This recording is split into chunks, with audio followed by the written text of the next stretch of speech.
Hello dear friends, this is your personal English coach Professor DC, and in this video we will be understanding an essay written by Robert Louis Stevenson. The name of the essay is On the Choice of a Profession.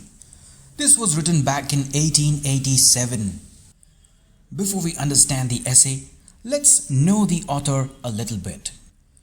Robert Louis Stevenson was born on 13th of November 1850 and he died on 3rd of December 1894.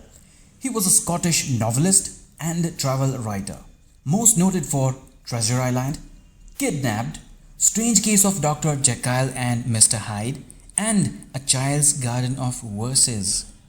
Alright, let's begin with the essay. The very first question you should have in your mind is, what is the title all about? On the choice of a profession. If you look at the literal meaning of profession, it is a paid occupation, especially that involves prolonged training and formal qualification. It is also called career, occupation, calling, vocation, line of work, etc. etc. So, looks like Robert Louis Stevenson has his own idea when it comes to choosing an occupation. When you are choosing your line of work, what should be best for you and what should be the worst for you.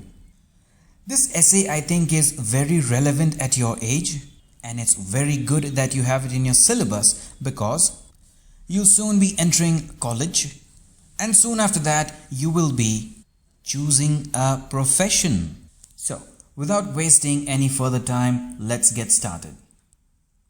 As I've done in my earlier chapters, I have broken down the whole essay into different sentences, and as you must be observing, the meanings of difficult words are written down beside that word in blue to make it very easy for you to understand. Let's begin with the first sentence. You write to me, my dear sir, requesting advice at one of the most momentous epochs in a young man's life. So a person, apparently the same person who is looking out for a profession, has written a letter to the author.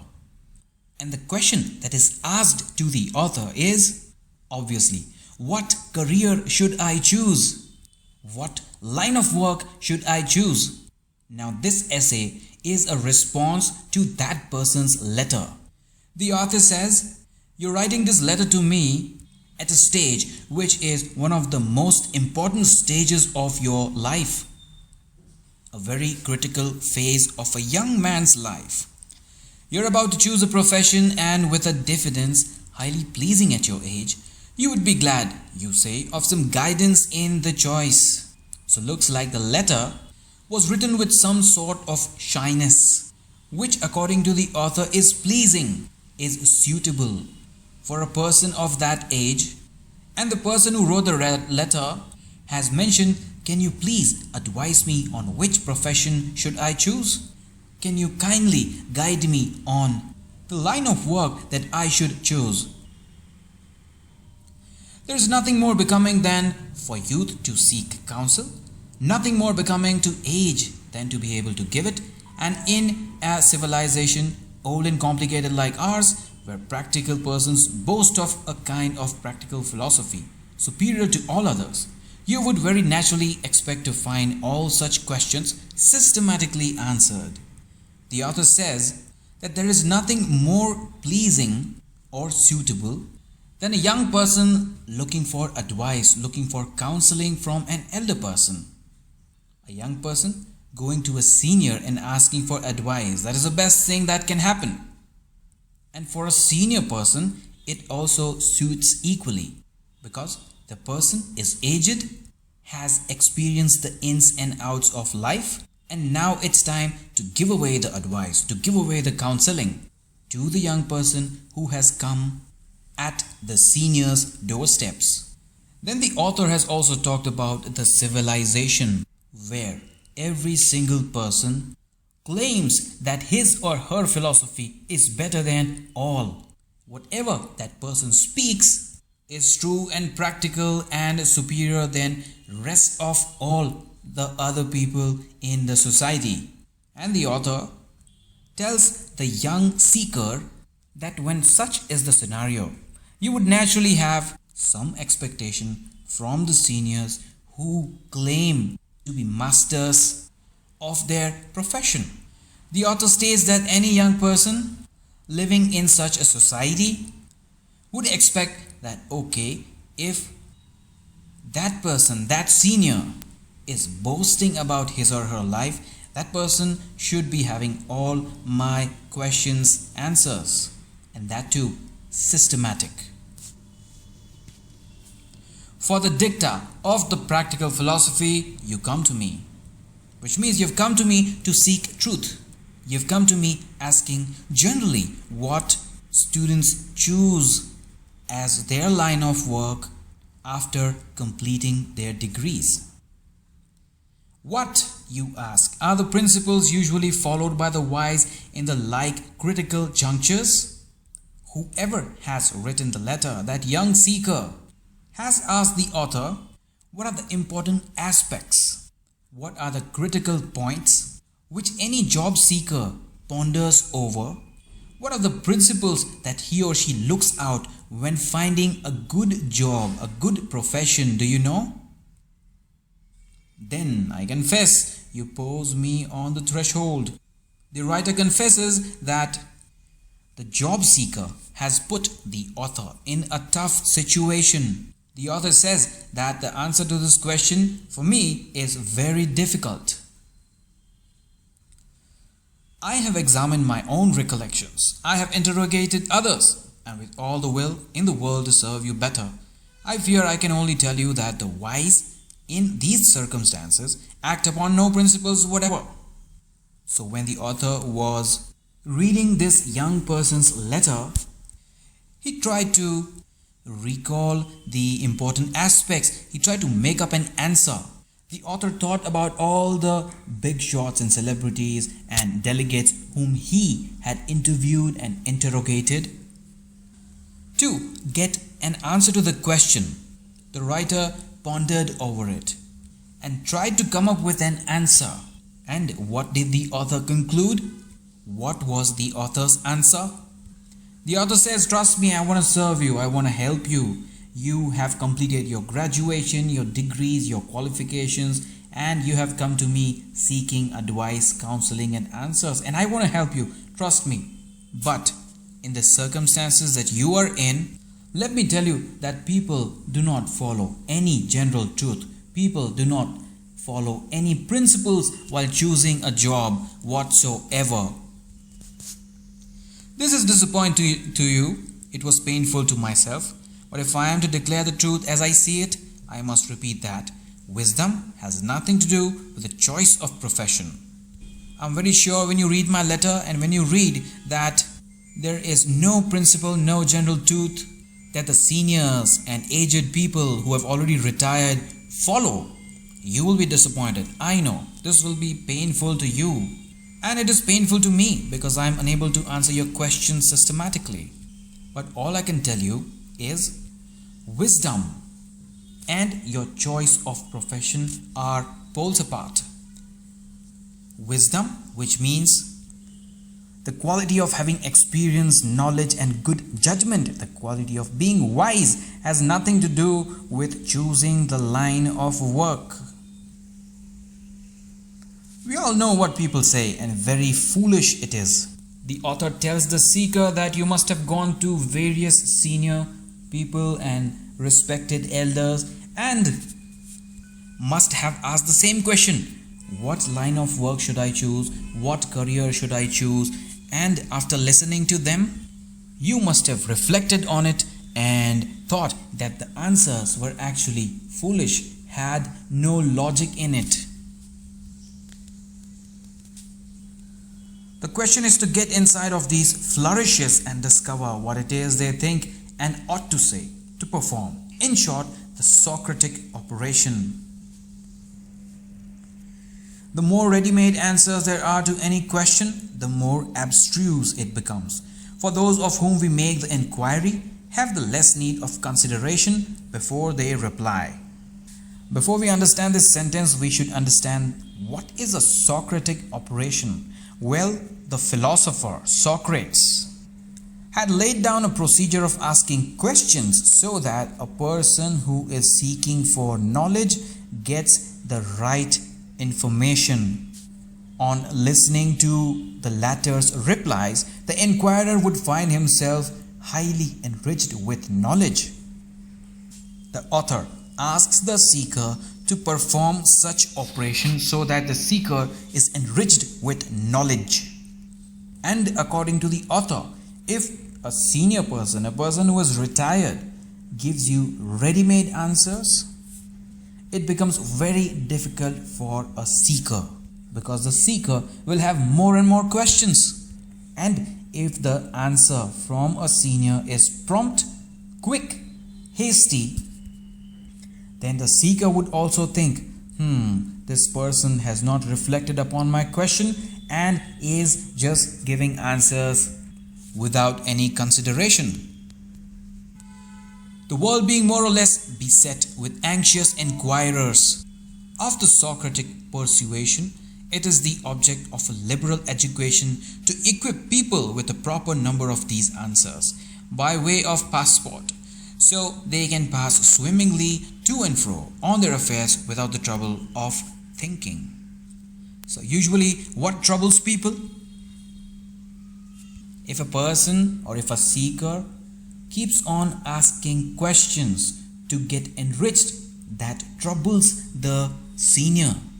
So the author says that for all the anxious inquirers, the world is troubled, the world is more or less beset. And then the author talks about liberal education, which has only one motive. The motive of liberal education is to provide all the answers with an evidence, with proper in-depth explanation, so that a seeker can smoothly understand, and the seeker does not have to be troubled in thinking. How should a banker know his mind? It takes him all his time to manage his bank. Then the author cites the example of a banker. A banker starts off his job or her job right at maybe 8 a.m. in the morning, maybe 9 a.m., maybe 10 a.m., is constantly drowned in managing money and finances of the people, and this goes on till maybe 6 p.m. or 7 p.m. or 8 p.m. And the author states that a banker drowned deeply into his or her work has no time to ask if the work that he or she is doing is the work that he or she likes. There is no time for reflection whether the job that a person is doing is right for him or her. And why is it so? Because they are completely drowned into their bank job.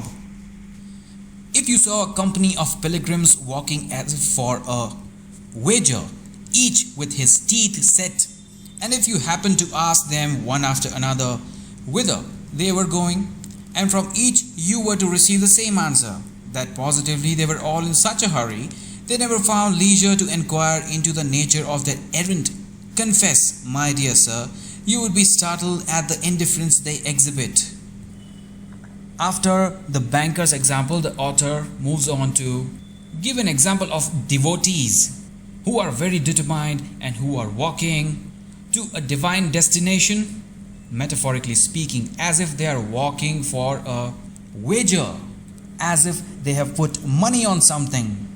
So the author states that if you saw a company, if you saw too many people walking to a divine place, and all you can do is stop one of them and just ask one question: to which place are you going, and what is the reason that you're so determined and visiting this place? Why are you doing what you are doing? The author tells that from each of the devotee, the seeker will receive only one answer, that they were not sure of what they were doing. And why is it so? Because they never found time to reflect upon what they were doing. They were always in such a hurry that they never questioned the nature of their task, and so they would be least interested to answer the seeker's question. Am I going too far if I say that this is the condition of the large majority of our fellow men and almost all our fellow men, fellow men and women? The author asks the seeker that if I told you that most of the people in our society are like this, will I be crossing the limit? Will I be crossing the limit? Will I be going too far if I told you that all the people with whom we are living with are blindly engrossed in their task without questioning if they like their task, their duty, their profession or not? I stop a banker. My good fellow, I say, give me a moment. I have not a moment to spare, says he. Why? I inquire. I must be banking, he replies. I am so busily engaged in banking all day long that I have hardly leisure for my meals. And what, I continue my interrogatory, is banking? Sir, says he, it's my business. Your business? I repeat. And what is a man's business?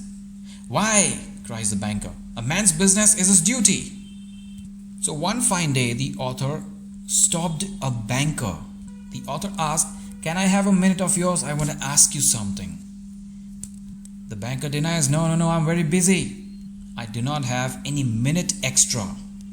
The author is surprised. The author says, why don't you have 1 minute extra? Why don't you have few minutes to talk to me? The banker is rude and replies, I'm so busy I don't even have time for my meals. I'm always into my bank work. I'm always into banking. So how can I have time for you? Now the author believes in Socratic operations. So the author keeps on asking questions. The author asks, what is banking? The banker responds, it's my business. It's my work. And then the banker says, a man's business is his duty. It is his obligation. A business is a responsibility. And with that he breaks away from me. The banker goes away from the author and I see him skimming his avocations. Skimming to his avocations. Running to his job. Running to his business. So if we understand the dialogue and this sentence, the banker goes to show that the person in question goes about doing his daily routine jobs, thinking it to be his duty. Here, according to the author, after reflection, after introspection, it is very clear that the banker or the bank manager is mixing up professional obligation of running the bank smoothly with the sense of duty. So, the author asks, but this kind of answer, this is a sort of answer that provokes reflection. Is a man's business his duty? The answer that the manager gave, it provokes reflection because a profession cannot be a duty. Here you can think of duty as a calling. A duty is something that you do of your choice. For example, if you are a singer, then your duty is to sing nice songs and entertain people. Duty is your calling. So, according to the author, something that you love, something that you like, something that has become your duty cannot be mixed with your professional obligation. You might be a very good singer, but now you have turned into a banker. So, business and duty are poles apart. And therefore the author asks another question, or perhaps should not his duty be his business? If a person likes painting and he works hard and becomes a painter, so painting becomes his duty and his business. It should also be his or her business according to the author. It should become an obligation that if I don't paint well, I will not serve the society. If I don't sing well, then people might not be as entertained as they should be. If it is not my duty to conduct a bank, and I contend that it is not, is it the duty of my friend the banker? The author says, if I am not good at banking, who on this earth told my friend that his duty was to conduct a bank? Who told him it was? Where was it written that my friend is good at banking? Is it in the Bible? Is he sure that banks are good thing? The author questions that friend's occupation. The author questions as to how that person concluded that banking was the only thing that was good for him or her. Might it not have been his duty to stand aside and let someone else conduct the bank? The author states that the person should have taken something else because his calling was different. It may be very possible that the person is good at something else.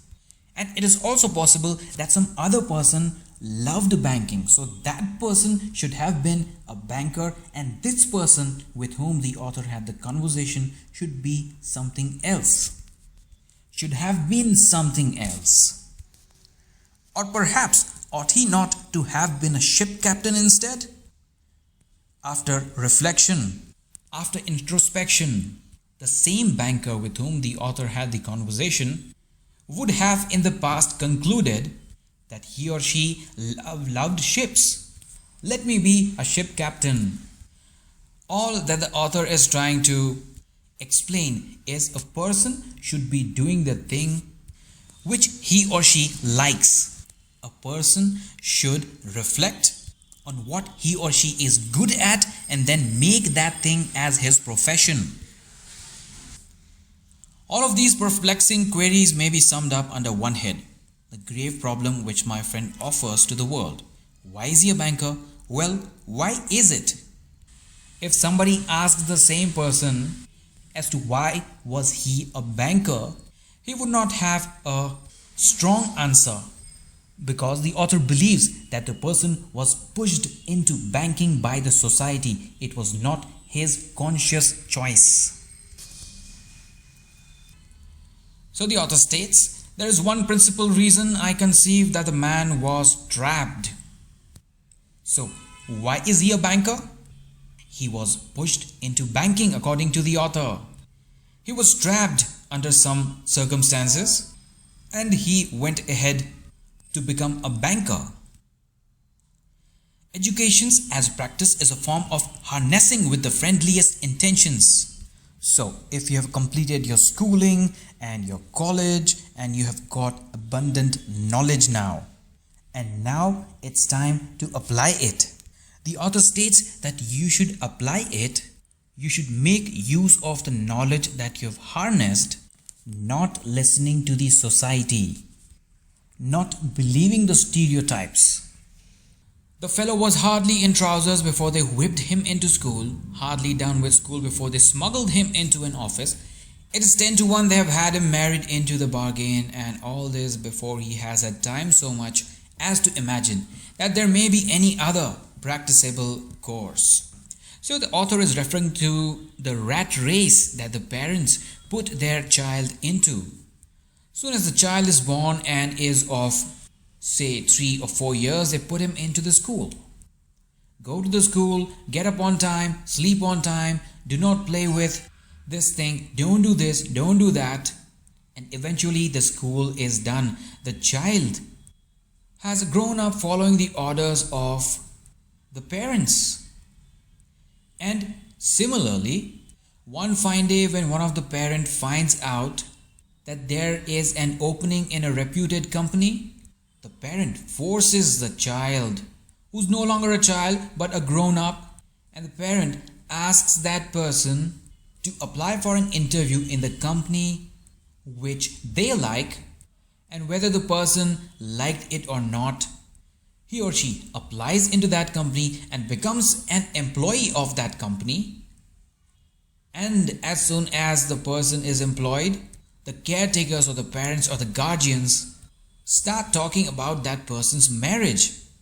And the person did not get time to reflect whether he or she is ready for a marriage, but gets married anyway because his or her parents wanted to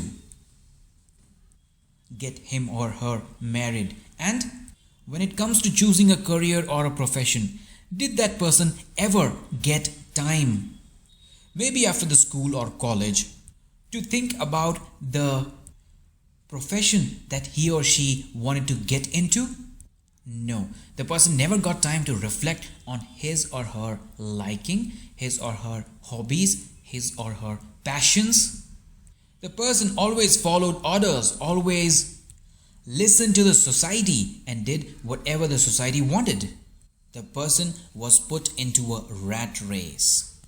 Drum, drum, drum, you must be in time for school. You must do your Cornelius Nepos. You must keep your hands clean. You must go to parties. A young man should make friends. And finally, you must take this opening in a bank. So again, the author is talking about all the orders and all the instructions that a person receives from his or her guardians or caretakers. Do this, do that, don't do this, don't do that. A young man or woman constantly follows orders and constantly obeys the stereotype of his or her elders and keeps doing the thing which they like. And that's how a person ends up in a bank, because the person's caretakers or guardians would have told him or her to apply for a bank job because the society thinks that a bank job is good. He has been used to caper to this sort of piping from the first, and he joins the regiment of bank clerks for precisely the same reason as he used to go to the nursery at the stroke of 8. And the author states, what is the reason? Why did he join the bank job?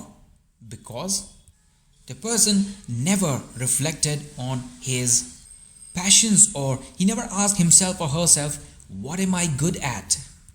He or she always listened to the society, listened to the parents and caretakers, and he or she used to dance from a very young age to their instructions. And so when they instructed him or her to go to a bank and apply for a job there, yes, the person did it and is an employee of that bank. Then at last, rubbing his hands with a complacent smile, the parent lays his conjuring pipe aside. So it is as good as a parent, maybe a mother or a father, hypnotizing the child with their instructions and making the child do whatever they thought was right. It may not be the parent, it may be the society, it may be the seniors of that person. And when that person has done exactly what their elders wanted, yes, the elder or the parent would think that alright, my job is done, the magic worked, the hypnosis worked, and metaphorically speaking, the parent would put the magical wand down. The parent would stop conjuring after this point. The trick is performed, ladies and gentlemen. The wild ass's colt is broken in and now sits diligently scribbing. The author states that the trick that the parent wanted to perform on the child is done. The parent has placed the child in a place where they always wanted him or her to be. While as his colt is broken in, that means a person full of energy, full of vitality is doing what? Is writing down on papers, is scribbling on the checks diligently, because never got time to introspect on what is he capable of. But he was just made to do what his parents always wanted. Thus it is that out of men we make bankers. The author states that this is how bankers are born. To make it very simple, the author states that a person is not asked to choose between the profession that he or she likes. A person is just made to be a banker because that is what the society or parents think. You have doubtless been present at the washing of sheep, which is a brisk, high-handed piece of maneuvering in its way. But what is it? As a subject of contemplation to the case of poor young animal, man turned loose into the roaring world, herded by robustious guardians, taken with the panic before he has wit enough to apprehend its cause, and soon flying with all his heels in the van of the general stampede. So, to elucidate his arguments further, the author gives an example of washing of sheep. Have you ever seen sheep being washed? There is a washer and there are sheep. So what the washer does is moves his hands quickly all over the body of sheep, and the person never cares if it's really hurting the sheep or not. And can the sheep argue? Can the sheep say, "Hey, stop washing me, I am getting hurt"? No, the sheep has to submit itself to the scrubbing and showering done by the washer, and in few seconds, in few minutes, the sheep is all cleaned and nice and groomed. The author states that this is how a young person emerging out of schools and colleges is put to a job. There is no logic or thought process behind placing the young person in a job. If there's a job and if it's readily available, the guardians would push him to be a part of that job. Now this sentence is interesting. Herded by robustious guardians. Now, you must be aware that your parents are assertive at times. They are very confident about what they think or say. And how can you deny to your parents who are so assertive and confident and strong enough? Similarly, most of the parents are assertive and they make the person do what they think is right and make him apply into a job, make him or her apply for a job without enough thought process or understanding.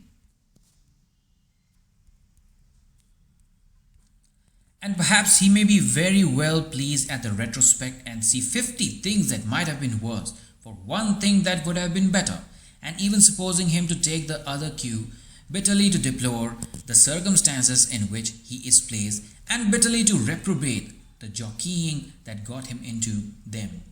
The fact is, it is too late to indulge in such whims.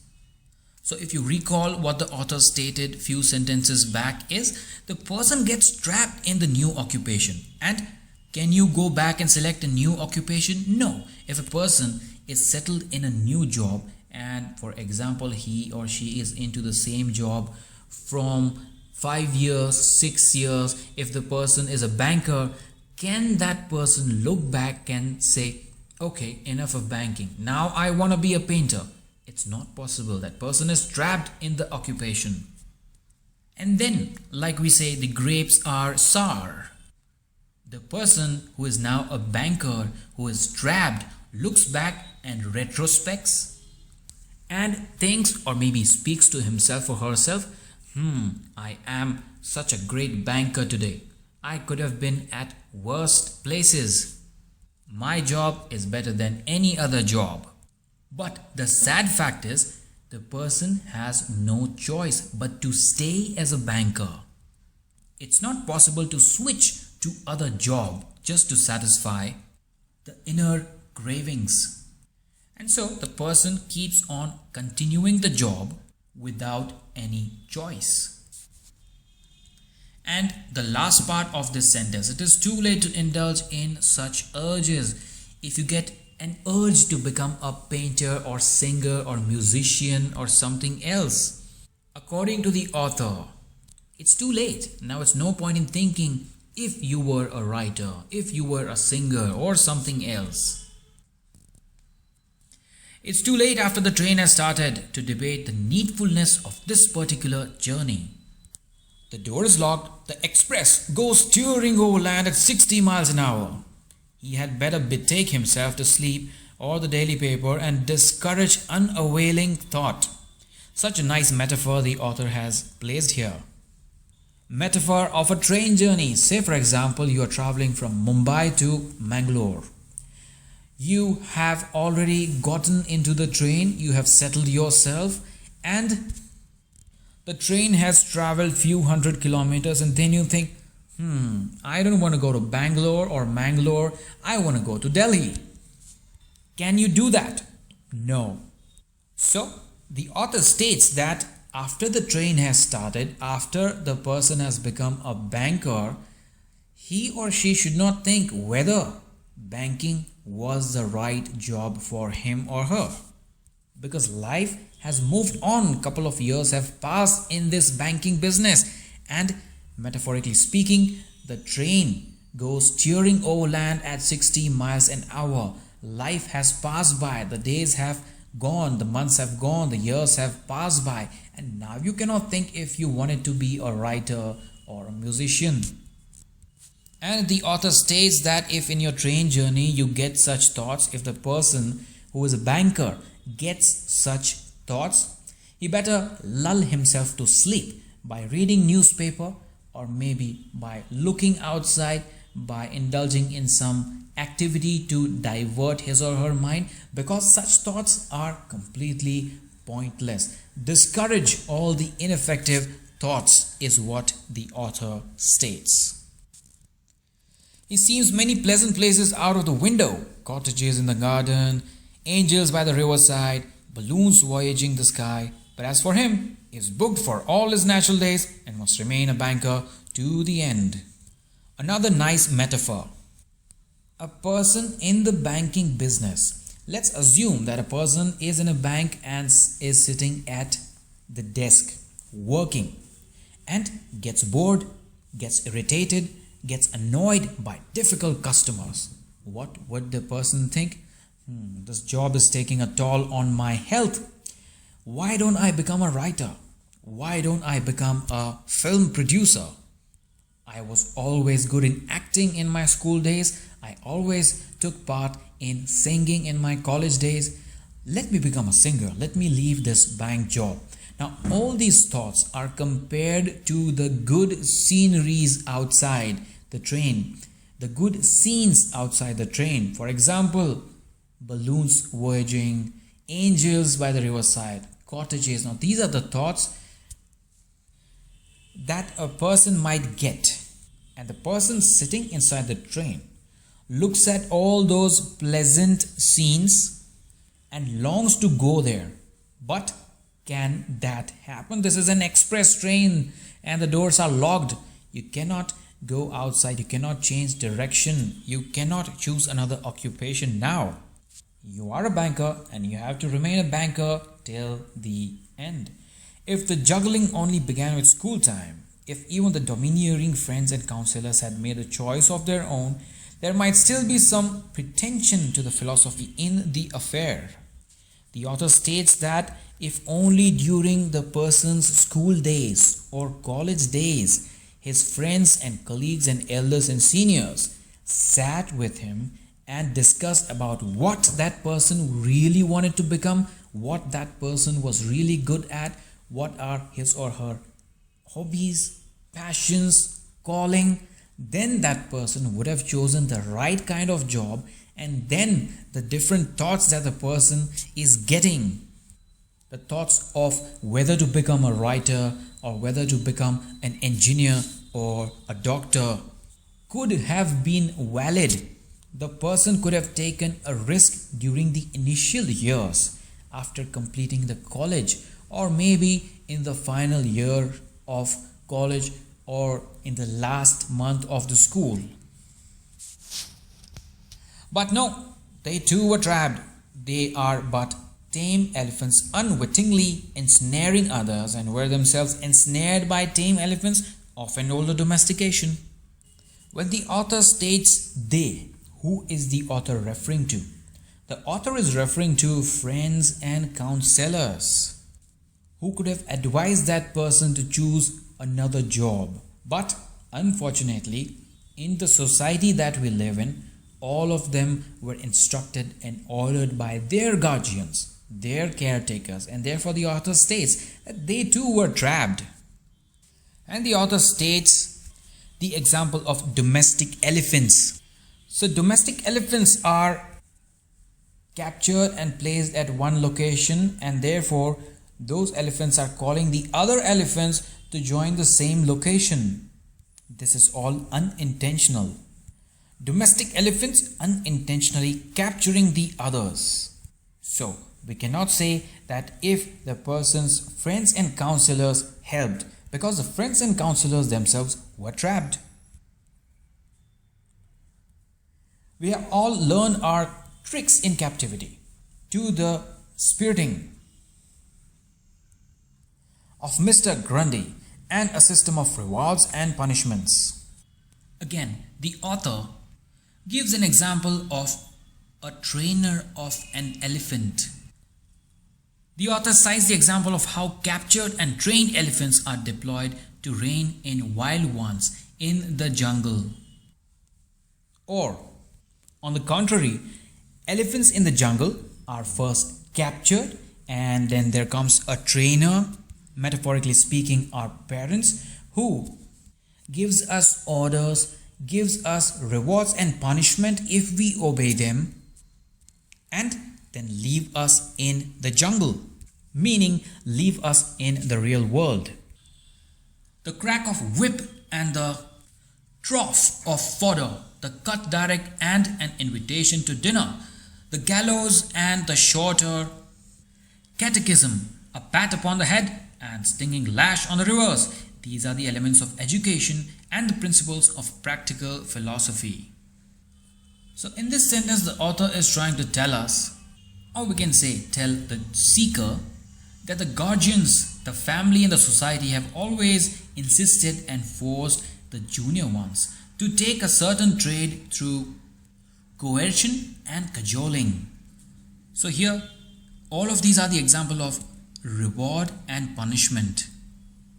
Whip is something that you beat an animal with. So the trainer of the animals would show them a whip. They would obey their master and do exactly as the master wanted, and the master would reward them. The author states that these are the elements of education. This is how it's going on practically in today's world. Sir Thomas Browne in earlier part of 17th century had already apprehended the staggering fact that geography is a considerable part of orthodoxy, and that a man who was born in London makes a conscientious Protestant would have made an equally conscientious Hindu if he had first seen daylight in Benares. So just for your information, Sir Thomas Browne was an English polymath and author of varied works which reveal his wide learning in diverse fields including science, medicine, religion and the esoteric. So the author tries to explain his concept by citing the example of what Sir Thomas Browne in the 17th century had said. Sir Thomas Browne had stated that a person is conditioned and a person behaves according to the geography in which he or she lives. For example, if a person was born in London, he would naturally become a member or follower of any of the Western Christian churches, because that is what is followed in his or her area. On the contrary, if a person is born in India, in Benares, naturally that person would be a diligent Hindu. So the author states that a person generally accepts the theory of the location in which he or she is residing. This is but a small part, however important, of the things that are settled for us by our place of birth.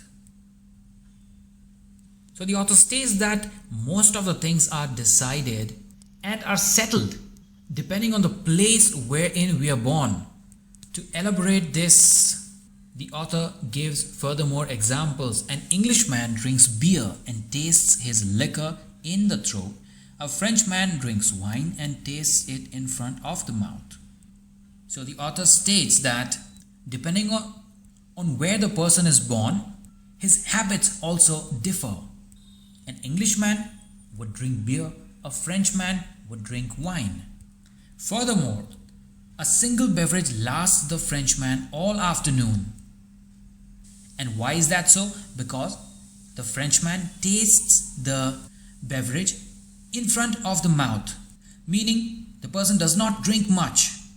On the other side, the Englishman cannot spend above a very short time in a cafe, but he must swallow half a bucket. So on the contrary, the Englishman drinks a lot and loves to spend very small time in the cafe. An Englishman cannot spend all the afternoon in a cafe, unlike the Frenchman. The Englishman takes a cold tub every morning in his bedroom. The Frenchman has an occasional hot bath. So the habits differ is what the author is trying to prove. An Englishman loves cold bath, a Frenchman loves hot bath. The Englishman has an unlimited family and will die in harness. The Frenchman retires upon a competency with 3 children at the outside. So, the Englishman raises a large family and wants to continue working till his last day in life. On the other side, the Frenchman wants to retire early and die in the presence of his little family. So, the author gives us an example of how the culture of a person decides their habit. So, this imperative national tendency follows us through all the privacies of life, dictates our thoughts and attains us to the grave. These are the important habits or cultures which are adapted by us, which are inherited by us from the place that we are born, where we live in, and this goes along till the grave, till we die. We do nothing, we say nothing, we wear nothing, but it is stampede. Alright friends, this was part 1 of the chapter or the essay on the choice of profession. Please check out part 2 for the complete understanding of the essay. This is no doubt a very interesting essay. I thank you for watching and I hope you have a wonderful day. We do nothing, we say nothing, we hear nothing, but it is stamped with Queen's arms. We are English down to our boots and into our digestions. The author suggests that the cultural and habitual roots are given by our nationality, and that's how we live. Giving an example of an Englishman, the author states that to be loyal to the British king or queen is ingrained, is inherited, is a mandate for every Englishman. An Englishman will always be loyal to the British monarch. It is in his or her flesh and blood. There is not a dogma of all those by which we lead young men, but we get it ourselves between sleep and waking, between death and life, in a complete abeyance of reasoning apart. So the author tells that there is no reasoning, no logic, no thought process on how we lead the young men.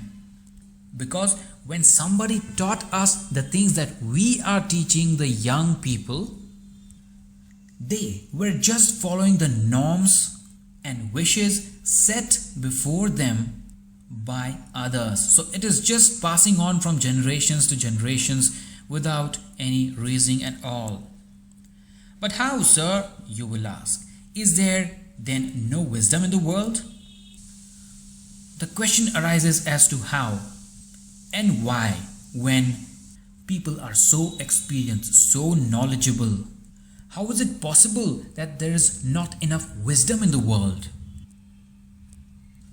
And when my admirable father was this day urging me with the most affecting expressions to decide on an industrious, honest and lucrative employment, so the question is continued.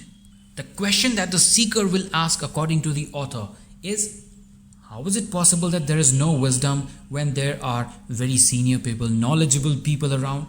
And how is it possible that there is no wisdom in the world when my respected father is asking me to decide on what profession I should go for? Enough, sir, I follow your thoughts and will answer them to the utmost of my ability. The author says, I know you would have all these questions, but I will try to answer your question to the best of my ability, as best as I can.